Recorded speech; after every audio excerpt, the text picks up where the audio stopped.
मित्रांनो, जय श्रीराम.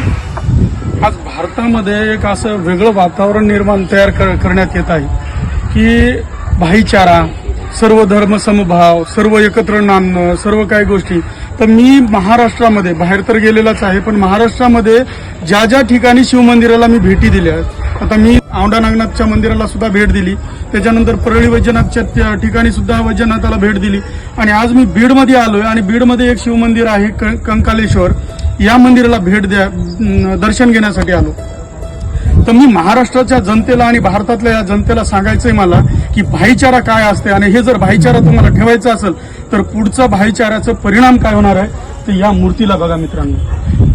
आज माझ्या सनातन धर्मातील कारागिरांनी, कुशल कारागिरांनी जे काही मेहनत घेऊन ही मूर्ती तयार केलेली आहे, हे मंदिर जे उभारलेलं आहे, या मंदिराची जी दुर्दशा झालेली ना मित्रांनो, ही फक्त आणि फक्त तुमच्या एका शब्दामुळे झालेली भाईचारा.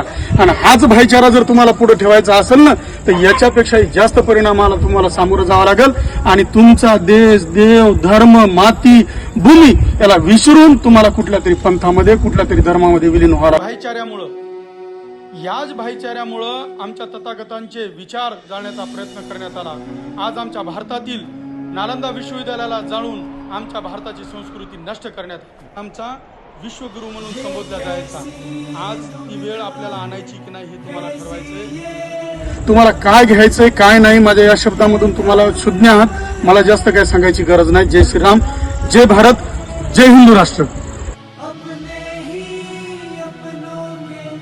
सुख लेके दुख देने अधर